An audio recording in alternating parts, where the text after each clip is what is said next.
Hello and welcome to the História channel. Today we have the honor of interviewing Dr. Ana Grimaldi, who is a lecturer at the School of Politics and International Studies, POLIS, at the University of Leeds in the United Kingdom. She is also an editor of Brasiliana, Journal for Brazilian Studies, and co-founder of the Thinking Inside the Box initiative, which invites students and local communities to interact with archival collections from different parts of the globe, especially political posters and pamphlets linked to struggles for social justice and human rights. While she was pursuing her undergraduate degree, Ana was an exchange student at UFMG, and she is back at our university as one of the speakers of the seminar 1964 and the Military Dictatorship in a Transnational Framework, New Historiographical Perspectives, which is organized by the Laboratory for the History of Present Time here at UFMG. Ana has been developing research on the human rights movement in Latin America, with an emphasis on the period of the military dictatorship in Brazil and the formation of transnational solidarity networks, and on the debates surrounding tricontinentalism in the context of the Cold War.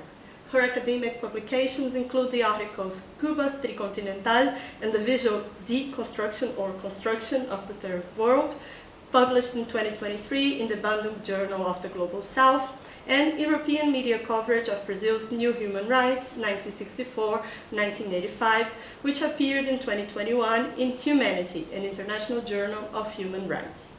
Her book, Brazil and the Transnational Human Rights Movement, 1964-1985, published in 2023 by Anthem Press, is the result of her doctoral research, which was carried out jointly at the University of São Paulo here in Brazil and King's College London.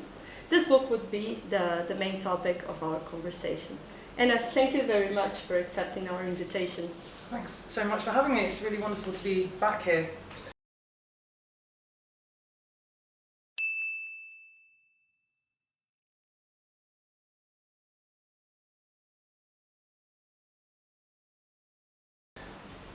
So, to start, I'm going to ask you about your book. You analyze the international repercussions of political and social activist movements against the Brazilian military dictatorship. You show the importance of these transnational mobilizations for the development of debates on human rights in the 1970s. In your view, how can this kind of cross-border perspective contribute to expanding knowledge of both the military regime in Brazil and the historical construction of human rights?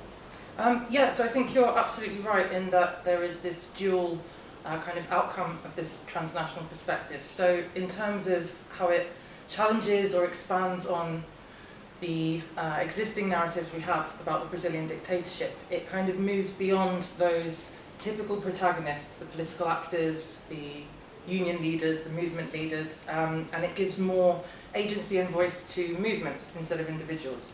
So I think that's one of the really interesting things about the book, is that it allows us to rethink the periodization of the regime. And at the same time, it also demonstrates, and I think this is something that a lot of researchers are keen to do at the moment, just how important the work of exiles were. It's often assumed in some of the literatures, or some of the people who were left behind in Latin America, that the exiles kind of had it easy, or they escaped. But I think what the book shows is just how much work they put into everything. They were creating really important networks. They had to act as diplomats in a sense. They were collecting information. They were keeping in contact with various different organizations. And they were retelling some very traumatic memories, right, to add to kind of testimony and evidence of torture and so on. So I think the book kind of highlights all of this as well, which I think is a really important story to tell. In terms of the Transnational Human Rights Movement, so I think this is another interesting kind of challenge to the hegemonic narrative we have. There's this typical story that the transnational or global human rights movement started in the late 70s. 1977 was the year that Amnesty International won the Nobel Peace Prize. It was the year that Jimmy Carter announced that human rights were part of US foreign policy. And there's this idea that this liberal, democratic, Western-led human rights movement was actually replacing the earlier left-wing, decolonial third world solidarity. And I think what the book does is actually show that this wasn't the case. The two movements were interacting with one another through the Brazilians and their solidarity activists. Great, Anna. So now I would like to speak a bit more about the chapter A Struggle for the Many Brazils from 1975 to 1985, in which you discuss how the human rights movement, as it consolidated, expanded from denunciations of political violence and the violation of individual rights to other domains, such as the rights of indigenous communities. How have transnational dynamics impacted the struggles of indigenous populations? Struggles which are by definition local and localized, since they were to a large extent fighting for their territories. Yeah, it's quite an interesting one, and I think, again, there are some kind of parallel stories to think about. So, I mean, as you all know, at the time in Brazil, one of the key actors in connecting various local indigenous struggles was the Catholic Church, but you also have a very strong network of academics and anthropologists in particular. And you know, what they did was they connected these different groups, they connected them to ways that they could channel their political demands and struggles. I mean, we're talking kind of the 60s to 70s here. And what that did really, that kind of paved the way for the indigenous movement in terms of proving the existence of indigenous people. So I think one of the really interesting things that this movement, you know, organisations like SIMI or SEDI, what they did was actually create a demographic database. There wasn't very much information on who the indigenous people were, or where they were, or you know, their age groups, the different communities that they belonged to. So this kind of, yeah, the starting period was very important for proving the existence of indigenous people and sending a message that they weren't going to disappear. So this actually becomes transnationalized sort of from the 70s onwards, as the book kind of discusses. And a lot of this has to do with European missionaries or journalists or academics that are traveling to Brazil and joining Brazilian academics, joining Brazilian missionaries to work in indigenous communities. Rural communities as well, but indigenous ones. So the fact that there were so many Europeans in Brazil at the time meant that European audiences were learning about what was happening. And I think a really interesting example of this is a journalist called Norman Lewis, who worked for the Sunday Times in the UK, and he travelled to Brazil in '68, and he created a report based on the Figueiredo report, which discusses, you know, torture and violations of human rights of indigenous peoples. And when he went back to the UK, this report was so shocking that it actually caused the founding of Survival International, which became one of the most important European groups in terms of supporting indigenous rights in Brazil. And then thinking about kind of how this transnational sphere impacts the indigenous movement itself. You know, at this point in Brazil, the indigenous movement is becoming more autonomous. It's kind of moving away from the church and establishing its own identity. And you mentioned a lot of the concerns of indigenous people was land, but there were also things, they were also using language based on their European connections to talk about cultural heritage, to talk about genocide, for example. So they're actually starting to engage all of this language that they're hearing from the international sphere. And they're also presenting themselves more as indigenous people, right? They're using costumes in international forums, and all of this kind of adds up to a very varied picture in the transnational sphere. Things become a bit sad when we get to the Constitution, which actually waters down a lot of those, you know, those successes and progress that was made. But yeah, that's kind of the interaction.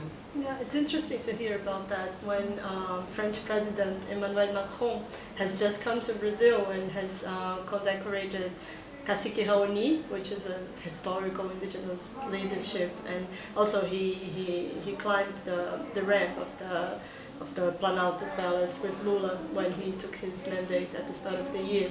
So Macron made this very symbolic moment with an indigenous person very much dressed up like an indigenous person, and also to announce some investment which would cross between Brazil and the Guianas. So it's interesting to see how these questions remain to present day. Right? Absolutely, and also I think how international actors are really interested and captured by the opportunity to, I suppose, mix sustainable development, green development with the idea of supporting indigenous communities. Yeah, absolutely. Excellent. And so still about your book, you show in it how the human rights movement consolidated in the 1970s, starting with a certain officialization, if I can say it that way, of the so-called language of human rights. This consolidation resulted from pressures from the media and international organizations, which were also fed by Brazilian activists in exile, like you mentioned earlier actually. So, on the other hand, in many circles, the perception of human rights was still marked by political stigmas linked to the Cold War, which closely connect such debates and pro-US capitalist politics. How do you perceive this coexistence between a cross-border expansion of the language of human rights and the resistance to it? And how have these dynamics impacted the Brazilian case in particular? Yeah, so this is a really interesting part because it's quite contradictory, right? You have people who kind of reject the idea of human rights in the liberal sense, but also rely on it to kind of for survival in a sense. So I mean, I guess it's worth recapping. What is that liberal human rights concept? It's about the individual. It's about political rights. It's about freedom of speech, the right to vote, having due process if you're being imprisoned or arrested, for example, not being tortured. All of these very important things. But at the same time, it's part of that machine that is actually causing all of the problems that the Brazilians see happening in their country. So you have a lot of foreign investment, a lot of foreign intervention, foreign entities, companies, nations actually are controlling a lot of the social and economic life of the country. And so for Brazilians, or the activists at the time, it doesn't make sense to support something that is enabling that same exploitation that's going on. And it's not just the political activists that are apprehensive about human rights language, it's also liberation theologians. So actually there's a very good text by Mark Engler that looks at this, and actually until the late 70s, Brazilian liberationists were not talking about human rights. First they were completely ignoring it, and later they began to critique it quite heavily. But in both cases, in the transnational sphere, you see these groups actually engaging the language of human rights from very early on. And this is because they have to. It becomes a way to communicate with European and US and other global north regions of the world, and to give them something they can identify with and understand. And I think a really important part of the process was Brazilians' efforts to connect the violation of political rights with the violation of social and economic rights and minority rights.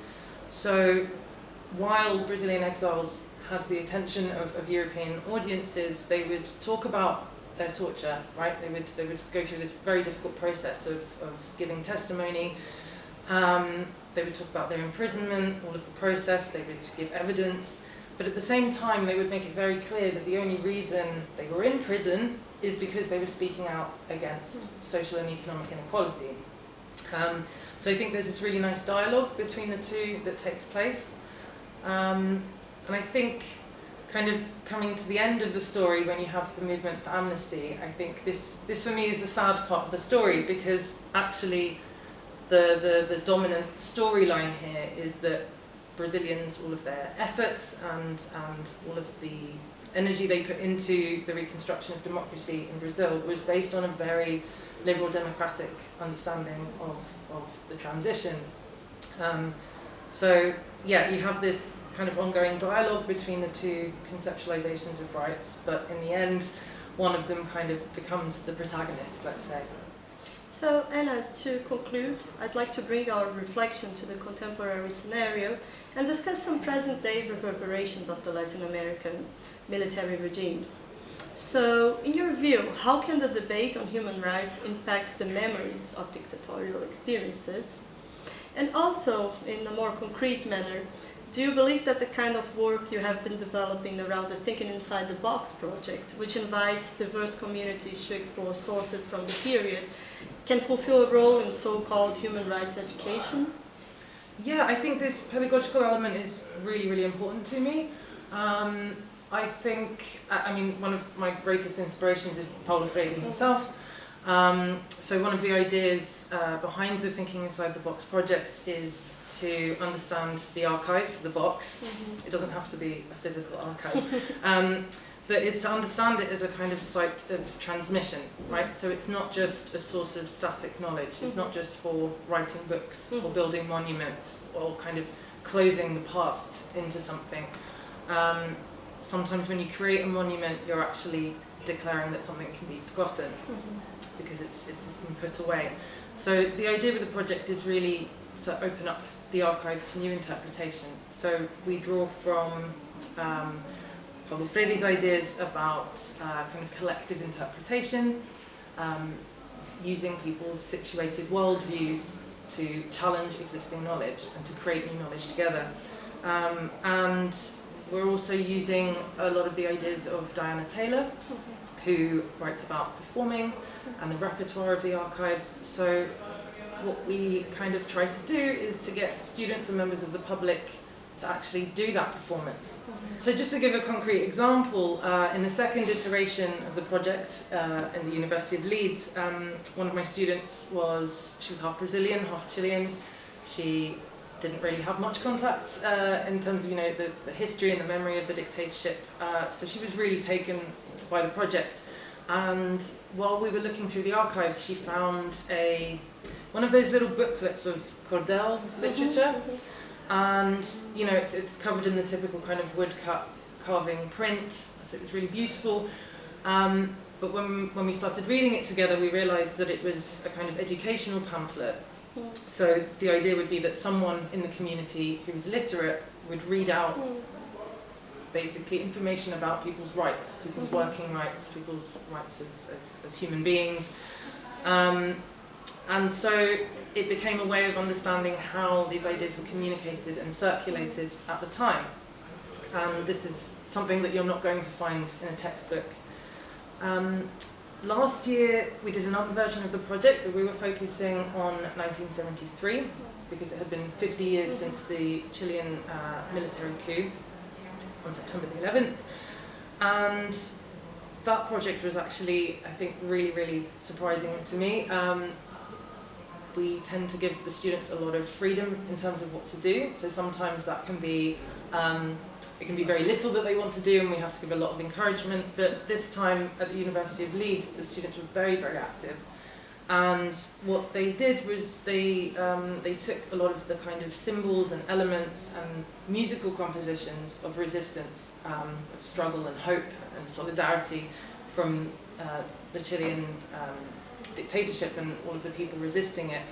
And they basically created these workshops with local publics who would then reconfigure these elements and create their own posters. So we've got them all online, they're really fantastic. And what this means is that anyone involved was actually taking up the project of resistance and solidarity of the past. It was giving it new life. And I think the most amazing outcome of that project was that we were then contacted by the Chilean diaspora, the first and second generation of exiles, and they invited us to come and do one of these workshops with their children. So this was a third generation of exiles, and they were very small, 4, 5, 6 years old. But you kind of see this full circle where the materials of solidarity are then kind of reawoken by students today and then brought back into the community of the diaspora. So I'm hoping that with a lot more work like this, we can challenge typical human rights education. That's fascinating, and that makes us finish on a very high note, on a very cheerful note. And so once again, and I would just like to thank you on behalf of the entire História team, and thank you so much for your kindness and your willingness to talk to us. It's been a pleasure hosting you. And we invite everyone to explore our channel and discover other interviews produced by História.